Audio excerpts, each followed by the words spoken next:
¿Qué tal? Buenas noches tengan todos ustedes. Bienvenidos de nuevo a su taller de historia. Saludos desde aquí, desde el Yucatán Country Club, a toda la República Mexicana, a la Ciudad de México, a Toluca, Aguascalientes, Puebla, en fin, como les he dicho cada semana, siempre me gusta saludar a todos los amigos de la República Mexicana y a todos los que también nos ven en el extranjero, como son desde Houston, también nos mandan saludos. Nos mandan saludos desde Camarillo, California, que son constantes saludos a toda California. Saludos a Los Ángeles, también nos mandan ya desde Los Ángeles, nos ven. Tijuana, un saludo muy grande para Baja California, también Guerrero, en fin, Guadalajara, mis amigos de Guadalajara, Mazatlán, ese puerto tan bello y tan hermoso, unos mariscos deliciosos. Saludos a Mazatlán, Sinaloa. A todos ustedes que nos hacen el favor de ver, y para mí un gran gusto que les interese la historia. Mientras más gente sepamos la verdadera historia, mientras más podamos conversarla y difundirla, o como dice mi amigo Alejandro Moreno Rosas, el historiador, más que historiarla debe ser divulgar la verdadera historia para contrarrestar a veces los embates que por cuestiones políticas crea la historia oficial, y eso hace mucho daño, muchísimo daño. Como decía Juan Manuel Zunzunegui, las mentiras y los mitos que nos han dado traumas. Pero en fin, vamos a proseguir. Hoy vamos a ver precisamente esa guerra desastrosa, quizá el peor año que haya tenido México durante el periodo conocido como la Revolución Mexicana, haya sido precisamente 1915. Un año donde se perdió pues toda la noción de idealismo político que hasta con Madero y tal vez con Zapata se haya podido dar. Ya en este momento ya era ganar porque se había que ganar, destruir, borrar del mapa al enemigo, y ya el objetivo no era un cambio real de México como lo quería don Francisco Madero en su cambio democrático, o el mismo Zapata, quizás de una manera un poco radical, pero pretendía un cambio social. Ahora lo que se pretendía, y aquí empieza, porque realmente el parteaguas de la historia de México es 1915, aquí empieza una lucha por el poder. Se trataba de ganar para tener el poder, y tener el poder implicaba tener riqueza. Los empresarios o comerciantes norteños habían invertido demasiado como para que un grupo de sombrerudos les invitara a ganar, estando un paso de la victoria. Cierto que la invasión norteamericana los había de alguna manera beneficiado, porque quizá si no hubiera habido esa invasión, tal vez Huerta hubiera durado más. Pero al venir la invasión norteamericana, esto aceleró las cosas. El problema es que no fue tan fácil controlar a esos sombrerudos como pensó Carranza, primero en la Ciudad de México y luego en la Convención de Aguascalientes. Era muy difícil, volvemos a lo mismo, porque unos pensaban una cosa y otros pensaban otra. La visión que unos tenían de México era una y la visión que otros tenían otros era de otra. Entonces, no hubo quizá el suficiente diálogo. Ninguno estaba preparado para dialogar con el otro, con la otra cara de la luna, por así decir, y por lo tanto, pues esto ya solamente lo iba a definir como todo lo había definido antes en México: las armas, la victoria. El que ganara impondría sus ideas, impondría el México venidero, y el que perdiera pues desaparecería y sería quizá considerado el malo de la película. Bien, pues estalla después de este problema en Aguascalientes lo que es la guerra civil, que abarca, pues de hecho, 2 años muy graves en México, el 15 y el 16. Aunque la guerra civil continuó, se puede decir, hasta el 40 de alguna manera. Fíjense ustedes cuánto tiempo se desangró, se desgarró México. Pero el punto realmente fuerte fue todo el 15 y todo el 16, en donde fue una cuestión tremenda. Bien, vamos entonces a ubicarnos. Carranza se retira a Veracruz y aunque nunca se atreve a declararse, repito, por su idea legalista, nunca se atreve a declararse presidente, él se dice primer jefe y contaba con la lealtad y el apoyo de los norteños de dinero, especialmente Obregón, que había demostrado tener una capacidad militar innata, pero además contaba con Calles, con Adolfo de la Huerta y Suyaquis, Francisco Serrano, y otros más que lo estaban apoyando y lo habían acompañado a Veracruz, donde ahí se va a instalar Carranza momentáneamente. Y desde Veracruz, en enero de 1815, Carranza va a dictar sus leyes de reforma, lo cual esto es muy interesante porque imita a don Benito Juárez. O sea, Juárez estuvo en Veracruz y en Veracruz Juárez dicta las leyes de reforma. Ustedes se acordarán de ese acontecimiento. Pues Carranza hace lo mismo. Crea sus leyes también en donde quería imitar a Juárez y al mismo tiempo dar un golpe a los antiguos porfiristas que lo habían rechazado como nuevo rico y a los revolucionarios originales. Por ejemplo, de las dos principales leyes de reforma que dictó Carranza, porque Juárez dictó 5 o 6, parece que fueron 6, Carranza dictó varias también, pero las más importantes fueron 2 o 3. La ley que declara, o la ley del municipio libre. Interesante esta ley. Casi todo esto fue en enero, porque implicaba una libertad administrativa del municipio. Porfirio Díaz había limitado los municipios, los había supeditado al gobierno, porque le resultaba más fácil controlar en ese entonces a 25 gobernadores que a cientos de pequeños alcaldes o prefectos de los poblados. En cambio, si el gobernador era el que controlaba y él controlaba al gobernador. Entonces, ya no había municipio libre, en realidad. Entonces, Carranza declara la ley del municipio libre. Otra ley importante que hace Carranza es la ley del divorcio. Muchos creen que fue Benito Juárez el que decretó el divorcio en México, con su famosa ley del matrimonio civil. No fue así. Juárez decreta la separación de cuerpos en 1859, lo que en materia jurídica se le llama divorcio imperfecto. ¿Qué significa esto? Donde los cónyuges, por causas que se definirían, o que se definen, o se definían en esa época, podían separarse del hogar conyugal. Ya no me llevo, me separo de mi esposa o de mi esposo. Pero no te permitía la ley volverte a casar. O sea, aún con todo lo liberal que era Benito Juárez, tenía esa idea de matrimonio de sacramento, aunque Melchor Ocampo le llamó contrato. Pero todavía, porque obviamente te separas pero no te vuelves a casar. Pues no, eso podía fomentar la unión libre, pues sí, pero eso es otra historia y no vamos a hablar de eso. Pero así lo hizo Juárez. Y así fue toda la época de Juárez, todo el siglo XIX y hasta este momento, el 15, donde entonces ya ahora sí Carranza decreta el divorcio perfecto. Es decir, ahora sí, si la teoría de Melchor Ocampo hablaba de un contrato, por lo tanto el contrato pues se puede deshacer en un momento dado, hay causas de disolución del contrato. Por lo tanto, esas causas eran las causales de divorcio que te permitían volverte a casar con otra persona. Y es entonces cuando se decreta el divorcio ya, ahora sí, ya perfecto, por así llamarlo, porque te puedes casar con otra persona. Algunos autores dicen que Carranza le interesaba mucho esto porque se había enamorado de una chiquita de sus correrías revolucionarias y quería divorciarse de su esposa, que era doña Virginia Salinas. Al fin de cuentas no se divorció, pero creó el divorcio.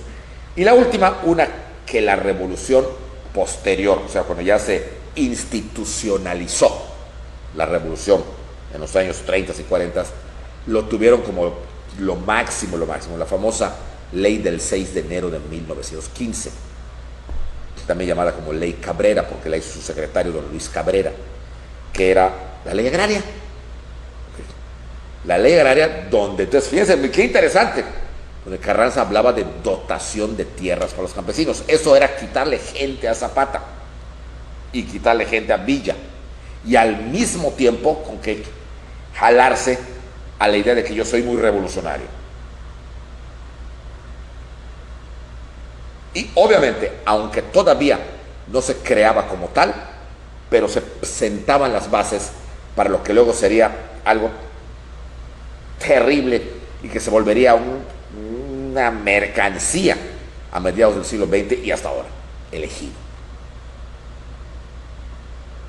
Porque Carranza no le entregaba la tierra a un campesino sino a un grupo, a un núcleo. O sea, volvía a la época de tierras comunales como el Calpulli azteca.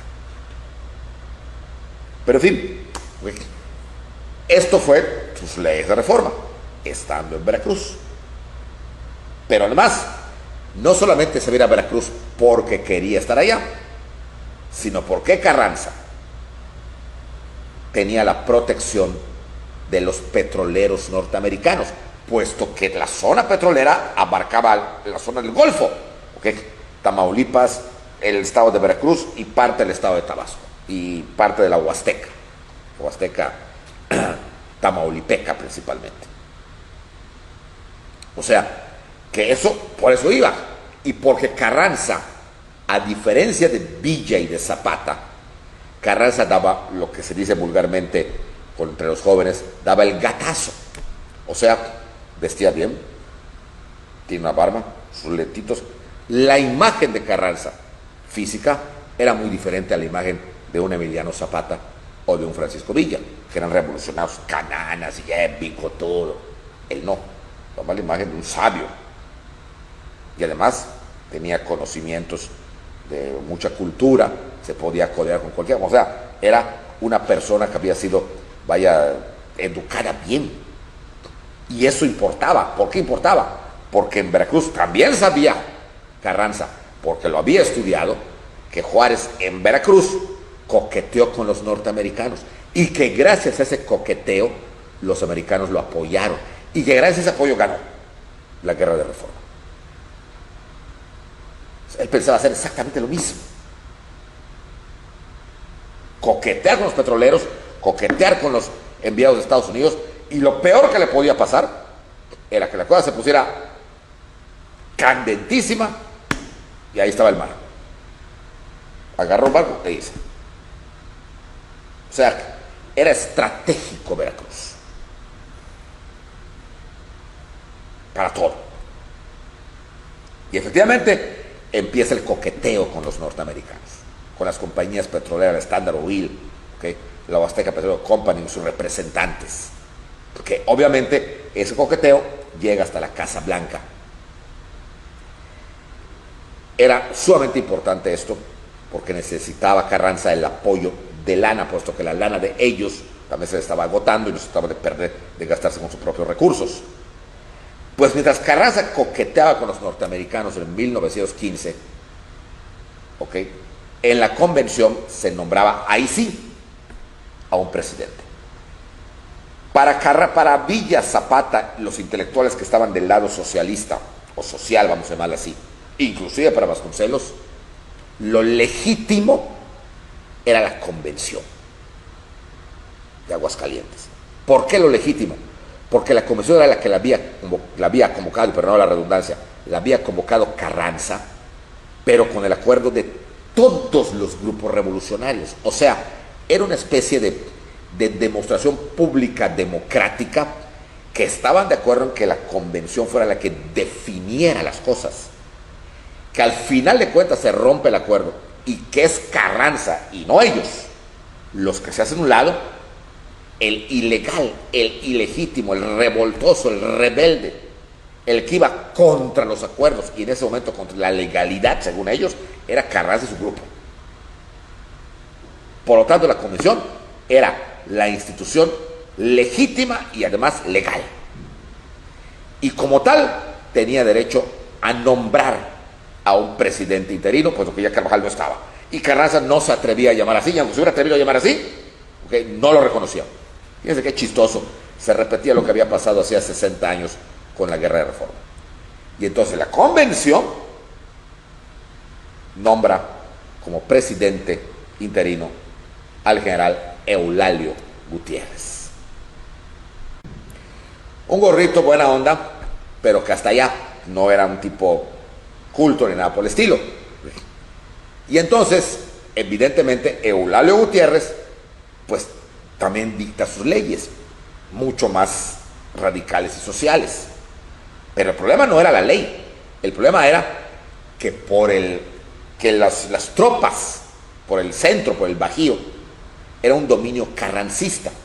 Por Obregón, que había acampado sus hombres en Xochimilco, los había vuelto hacia el norte para adueñarse de las regiones muy fértiles de toda esa región, el Bajío y todo eso, los ríos, todo lo que pasa por allá.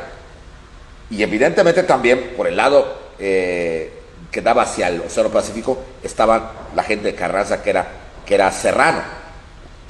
Había que combatirlos, porque repito, para la convención los ilegales, los malos de la película era Carranza y sus secuaces. Tanto que Vasconcelos le llama a Carranza Alibaba y a todos los demás los 40 ladrones. Era una guerra civil. Es una guerra civil. La guerra civil se desarrolla con una gran ventaja. Villa logra hacer un ejército llamado Ejército del Norte, o más que ejército, división, la División del Norte, formada por muchísima gente. Era un carismático Villa. Tenía entre su ejército miles y miles de norteños de clase baja, pero muy hábiles con las armas. ¿Por qué? Porque evidentemente tenían que pelear con todos los desiertos que estaban allá, los indios que pululaban por allá. Era gente muy preparada. La División del Norte. Se dice que llegó a formar Villa una cantidad de cerca de 100,000 hombres, que para la época y para México era muchísimo. Muy bien preparados, sobre todo pertrechados con armas modernísimas. ¿Y de dónde eran las armas modernísimas? De Estados Unidos. Aquí está el problema. ¿Por qué? Porque Villa cruzaba como Pedro por su casa la frontera y tenía contacto con muchos comerciantes de la venta así bajo el agua de armas. Y Villa se las compraba porque además, uno, era carismático, dos, se llevaba con ellos, y tres, ¿de dónde sacaba el dinero? De las haciendas norteñas. Saqueaba y les vendía, por ejemplo, reses, por ejemplo. La hacienda de los parientes políticos de Obregón, de los Tapia, fueron saqueados un montón de veces. Entonces, ellos, los norteamericanos, son clásicos de business are business. ¿Okay? Yo te los doy. Entonces, Villa tenía un gran armamento, ametralladoras automáticas buenísimas, balas, pistolas, o sea, cañones, ya no los cañones antiguos de la época de Maximiliano, cañones de proyectil. Y además era buena paga. A veces los daban, firmaban un documento y sí lo pagaba, porque Villa saqueaba. Entonces confiaban en él. Pero todo esto se lo escribía Obregón y de la Huerta, sobre todo desde el campo de batalla. Villa tiene mucho, o sea, nos va a vencer, y no porque sea más listo que nosotros, no porque tiene mejores armas. Tiene usted, señor primer jefe, que pactar con los norteamericanos, que pactar, que les dejen de vender a Villa y que lo reconozcan a usted como la autoridad, no a Villa, que se le cierra el comercio con Villa, y pacte usted. Hay muchas aristas sueltas en este momento que tenemos que llenar con la interpretación histórica, con la investigación también, y con los decires de gente que estuvo muy cercano a estos personajes, que vieron, que oyeron o que dedujeron muchas cosas que no van a aparecer en un libro de texto. Era una guerra de exterminio, una guerra por el poder, una guerra que había que ganar, y por ende Carranza, no se iba a detener ante una cuestión moral como no se detuvo Juárez para ganar. Y aquí es donde vienen dos puntos que, aunque no lo podemos probar porque no está escrito, pero que Luis Cabrera, que era su secretario particular, lo deja entrever cuando cayó en desgracia y se dedicó a escribir, como todo político de esa época que caía en desgracia, escribió sus memorias. Y Vasconcelos lo dice con palabras mucho más gruesas. Carranza va a pactar con los norteamericanos. Se había pactado Díaz, había pactado León de la Barra, había pactado Madero, había pactado Huerta. ¿Por qué Carranza no iba a pactar? ¿Y qué pactó don Venustiano? Pues lo que tenía que pactar. ¿Qué?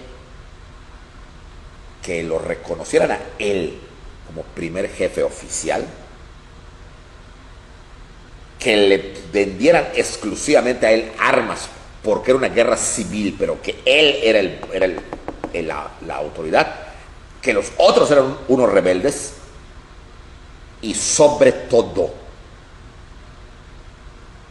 que le cerraran el comercio a Villa, que le dejaran de vender a Villa, porque Villa era un levantado, era un cuatrero, era un salteador de caminos, asesino. Con él México nunca traería la modernización. Esto era importante, que Estados Unidos entendiera que, porque la Casa Blanca sabía todo, no podía decir, no sabía que les vendían en el norte, en la frontera armas. Los regantes sabían, Wilson lo sabía, el presidente. Así que por lo tanto, no nos hagamos, corte de la entrada a Villa y denme la mía. Ok, ahora la garantía. ¿Con qué nos vas a pagar esas armas?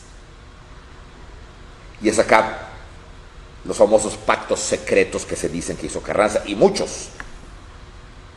Uno de ellos, los gringos querían en primer lugar una especie de abonito como para ver si realmente tenían. Y es cuando vienen los saqueos por parte de las tropas carrancistas. Es como un dato interesante, cuando manda Carranza aquí a uno de los carrancistas, Salvador Alvarado, aquí a Yucatán, para que se lleve el oro verde de Yucatán, ¿okay? Y pueda Carranza abonar.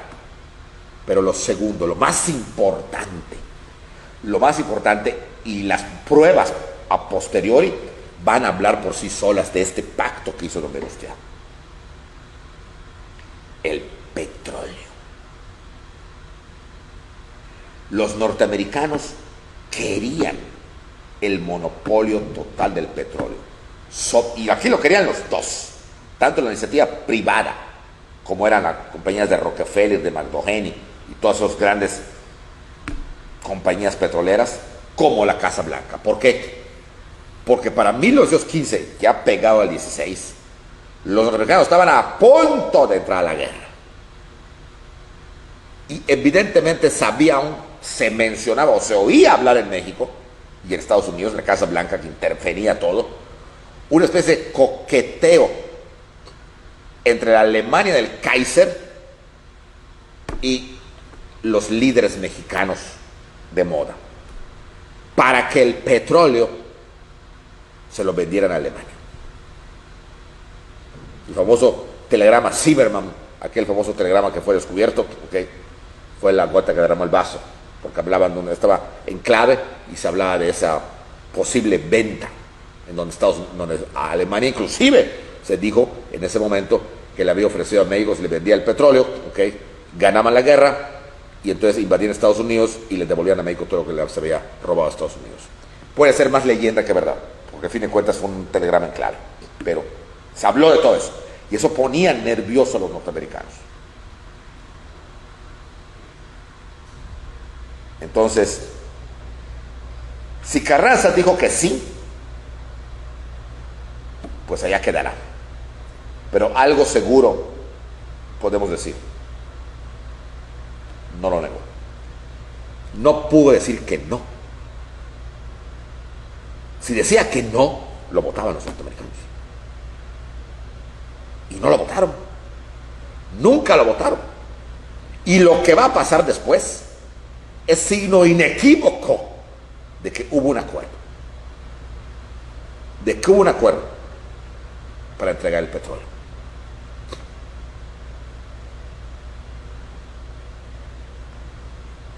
Con estas dos posibilidades, o dos elementos, perdón, parte de la lana que daban en efectivo y la promesa de que si Carranza ganaba, porque esa era la promesa, y que ganaría, porque si lo apoyarían los norteamericanos, iba a ganar,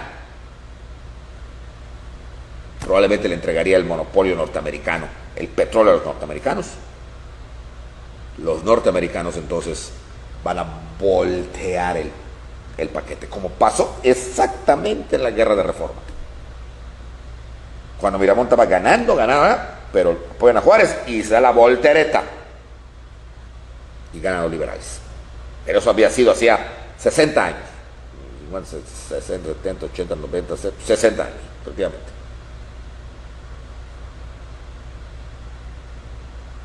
¿Y qué va a pasar? Pues que una vez, con la garantía de Carranza, la lana del oro verde yucateco y de otros, y la garantía, que era lo que más les gustaba, de que los norteamericanos se quedarían ellos solitos con el petróleo mexicano, entonces viene la lluvia de armas para Carranza. Pero lo peor de lo peor, para el otro bando, es que han de cuenta que le bajaron la cortina de hierro a Villa. Ni siquiera una bala más para Pancho Villa. Todo para Carranza y su gente, desde luego. Esto va a hacer que cuando vayan llegando a Veracruz los barcos con todo el armamento, ametralladoras, cañones, balas, famosas balas pum pum, aquellas balas expansivas, y todo lo que va a ir llegando, todo lo que va a ir llegando, Villa se va a dar cuenta de que ya tenían armas. De hecho, Villa había tomado Zacatecas, vamos en marcha a Zacatecas. Villa ya había recuperado gran parte del Bajío porque era imparable, Pero se va a dar cuenta que de repente ya tiene armas muy parecidas a las de él, perdón. Y la guerra civil se empareja. México se va realmente a bañar en sangre, sobre todo en la segunda mitad del 15 y todo el 16, porque la guerra va a ser muy cruel, ya con proyectiles, con granadas, con cañones que lanzaban a largo alcance, con ametralladoras, esas que hemos visto en las guerras, de los dos bandos. Imagínense qué terrible. Imagínense nomás qué terrible estaba la cosa. Claro que el centro de acción de esta guerra civil se dio precisamente en el centro geográfico de México. Carranza desde Veracruz solamente veía y estaba en contacto con Benito Juárez, contacto con cartas con sus generales, especialmente con Obregón, que estaba resultando ser el mejor, con Adolfo La Huerta, con Calles, con todos esos. Mientras que la convención se desmoronaba. Tanto que Eulalio Gutiérrez, al ver la cosa, dice: esto, aquí, piernas para que os quiero. Y renuncia a Eulalio Gutiérrez. Y nombran a Roque González Garza.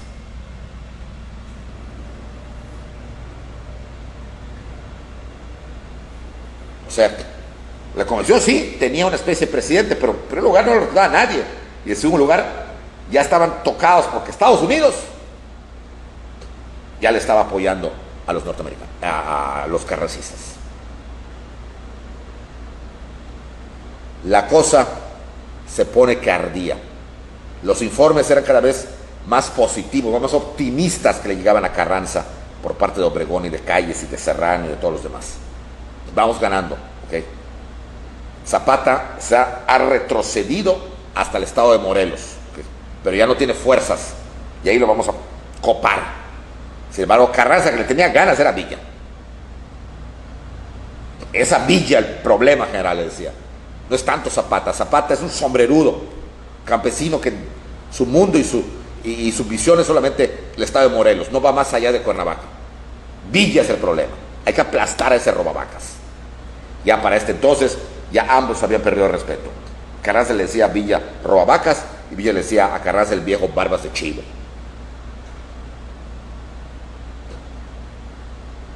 La guerra estaba llegando a su fin, pero ya la balanza se inclinaba a favor de los carrancistas de una manera brutal. Villa, desesperado, reúne a toda su gente que tenía regada, ¿sí?, para enfrentarse en una batalla definitiva, brutal e inmensa, y una de las batallas más épicas que se dieron no solamente en la Revolución, sino en toda la historia de México, casi como la batalla de Endgame, de la película de Avengers. Algo así se va a dar. Para los que han visto esto, ¿verdad? Para los jóvenes que han visto estas películas modernas, se va a dar. ¿En dónde? Primero, todo en el estado de Guanajuato, en Irapuato, y luego la batalla que sería a la postre la definitiva como batalla en 1916, la famosísima batalla de Celaya. En los campos de Celaya se enfrentarían las mejores tropas de Obregón, reforzadas por las de Serrano, que venía del occidente, de Calles, pero con Obregón como general en jefe, y las tropas de Villa, que eran cerca de 50,000 hombres. Ambos muy parejos, porque la batalla estaba, pues las armas eran iguales. Carranza, desde Veracruz, aliado ya descaradamente con los norteamericanos, esperaba el resultado de esta batalla. De hecho, desde ese momento, él y Luis Cabrera, y varios otros más abogados que tenía ahí Carranza, empiezan a redactar un documento para empezar a poner reformas a la Constitución de 1857. Realmente lo que estaban haciendo era otra. Ya Carranza se sentía que iba a ganar, y si ganaban, iban a tomar el poder. Y si tomaban el poder, no les podía pasar lo que les pasó a Porfirio Díaz o lo que le pasó a Madero. Tenían que quedarse del poder, y para eso había que hacer candados, y como la del 57 no los tenía, había que ponerlos. Por lo tanto, si era otra, ¿qué importaba? Entonces él llamaría a esto reformar, aunque realmente no era reformarla, era derogarla, la del 57. Pero al fin de cuentas él entendió por reformar, porque no es lo que estaba reformando, más que nada era los candados para que ellos se quedaran siempre en el poder. Pero por ejemplo, aún no su proyecto, el proyecto llamado Proyecto Carranza de Constitución, no contemplaba avances sociales, no contemplaba una entrega social a los campesinos, no contemplaba una repartición de tierras, no contemplaba un artículo 27 como hoy conocemos, ni siquiera un artículo 123 como tal. Era basado en la concepción juarista, totalmente individualista, liberal, que no social. Carranza hacía lo suyo, pero lo malo es que ya el tiempo había cambiado, y aunque ganaran militarmente, existía ese foco del México que estaba antes oculto y que ahora había salido a la luz, el México campesino.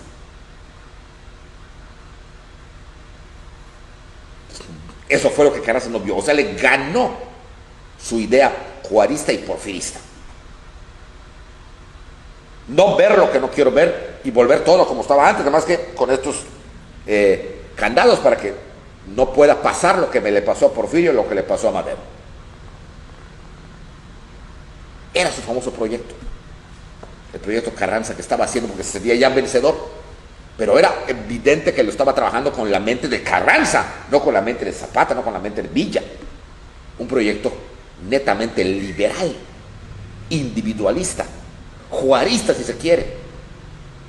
Es otro de los grandes mentiras que nos han hecho creer. No tiene nada que ver la revolución con Benito Juárez, era todo lo contrario. Si Juárez hubiera estado en ese momento de vida, hubiera estado del lado de Porfirio Díaz. Juárez era individualista, Juárez era liberal, laissez passer, laissez faire, dejar pasar, dejar hacer.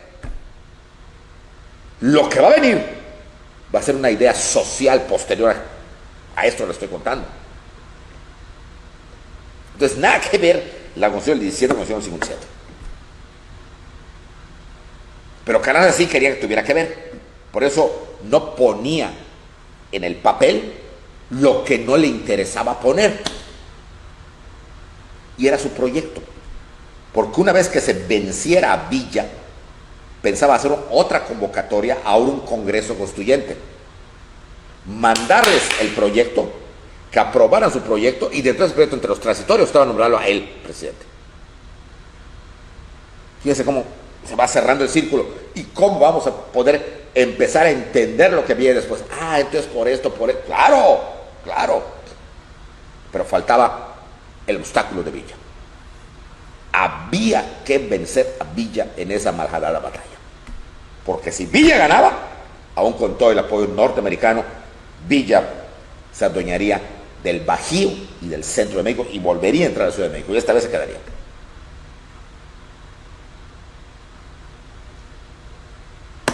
Y entonces viene la famosa batalla de Celaya. Como les dije, una batalla épica en todos los sentidos. Tanto por la cantidad de gente que intervino, por la cantidad de armamento que por primera vez van a manejar ambos bandos, armamentos modernísimos, y por la estrategia que ambos hicieron. Porque ni Villa ni Obregón, que eran los jefes,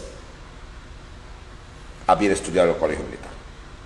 Eran militares y estrategas natos. Tanto Francisco Villa como Álvaro Obregón Salido. Y aquí se enfrentarían dos monstruos de la revolución. Por el lado carrancista, norteño,